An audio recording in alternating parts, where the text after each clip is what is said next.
giấc mộng còn chút thương yêu xin đưa vào giường. Có phải còn yêu vì đôi lần thầm nhớ mình đã thật quên, cớ sao lòng vẫn chờ. Từ lúc em đi trong rượu cay men nồng, màu trắng khăn tang quanh căn phòng cô đơn.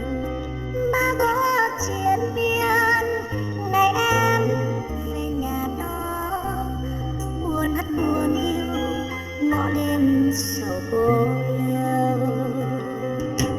Một chiều trên đồi em làm thơ, có biết tương tư vạn uống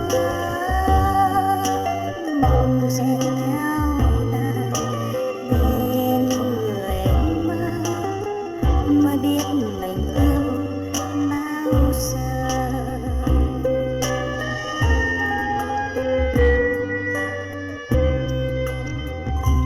Hỡi cố nhân ơi, chuyện thân thiên xa vời, tình đã như vội, mong chỉ còn chung đôi. Cứ cúi mặt đi để nghe đời lầm lỡ, đừng níu thời gian cho thêm sầu vương man.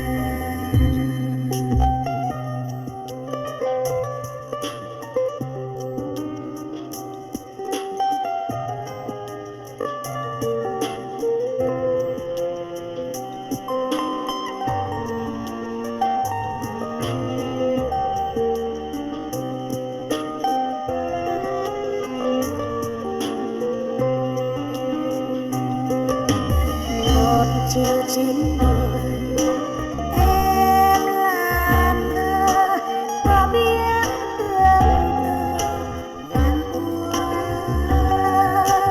mộng sẽ theo ta bên người mơ, mới biết mình yêu bao giờ.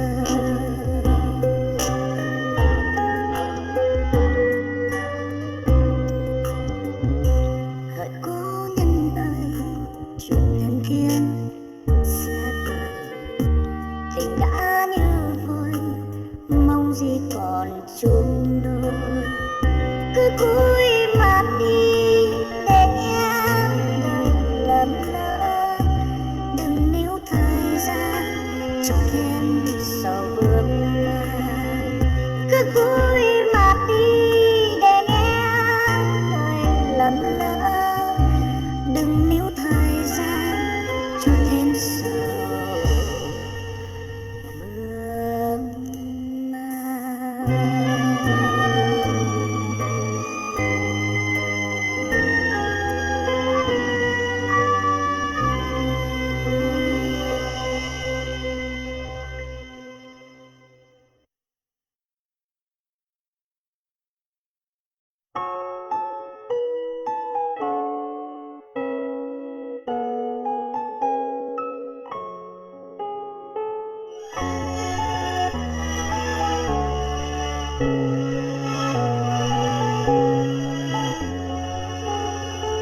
Nếu ngày xưa bước đi ngang qua con đường mơ thì em đã không gặp người.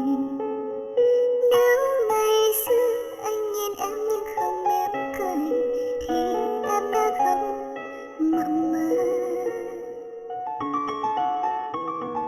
Nếu tình ta chẳng phải xa khi đang đậm sâu thì em đã không đau buồn. Nếu lòng em không còn yêu anh hơn chính mình thì em đã quên được anh. Làm sao để đường xưa đừng in dấu chân em mỗi ngày, làm sao cho lòng em thôi gọi tên anh trong mỗi giấc mơ. Làm sao để mơ mùa thu đừng dài khi em đang nhớ. Làm sao khi thấy mưa em thôi buồn.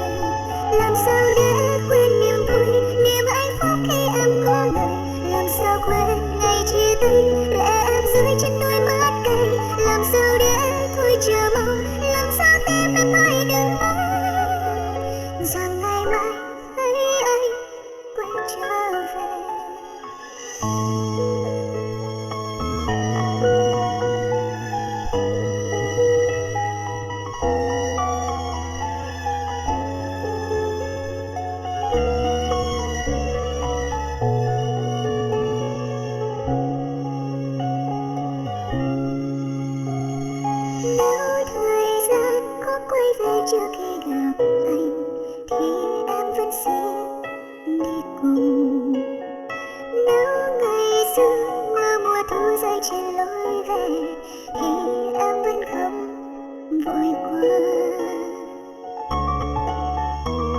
sao để đường xưa đừng in dấu chân em mỗi ngày, làm sao cho lòng em vui gọi tên anh trong mỗi giấc mơ, làm sao để mưa mùa thu đêm dài khi em đang nhớ, làm sao khi thấy mưa em thôi buồn, làm sao để quên niềm vui niềm hạnh phúc khi em có người, làm sao quên ngày chia tay lệ em rơi trên đôi mắt cay, làm sao để thôi chờ mong, làm sao tim em thôi đừng mong rằng ngày mai thấy anh quay trở về, làm sao để đường xưa đừng in dấu chân em mỗi ngày, làm sao cho lòng em vui gọi tên anh trong mỗi giấc mơ, làm sao để mưa mùa thu đêm dài khi em đang nhớ, làm sao khi thấy mưa em thôi buồn, làm sao để quên niềm vui niềm hạnh phúc khi em có người, làm sao quên ngày chia tay lệ em rơi trên đôi mắt cay, làm sao để thôi chờ mong, làm sao tim em thôi đừng mong rằng ngày mai thấy anh quay trở về, rằng ngày mai thấy anh quay trở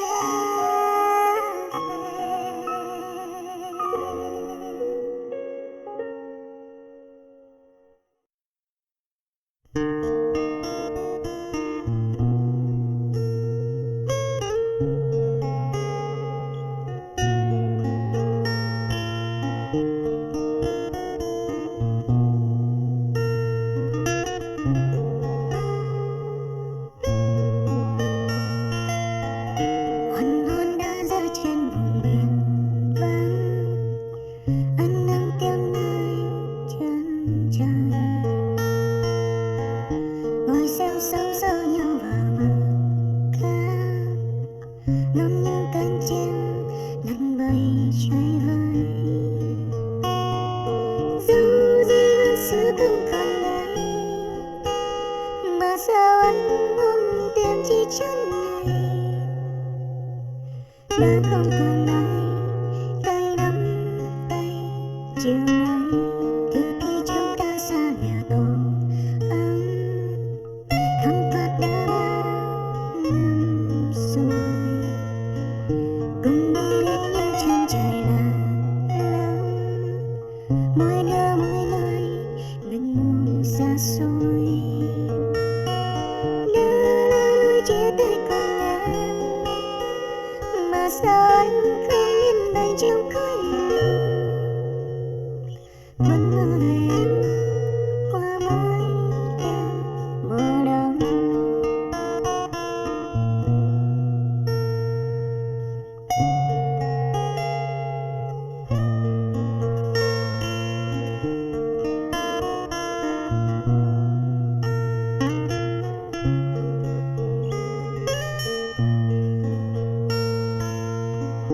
Ngày xưa chúng ta đã từng hạnh phúc suốt những tháng năm em đêm, cùng nhau sống trong ngôi nhà nhỏ bé dưới góc phố vui mọi người thân quen, cũng cứ như khi không gặp môi, mà sao anh không cho riêng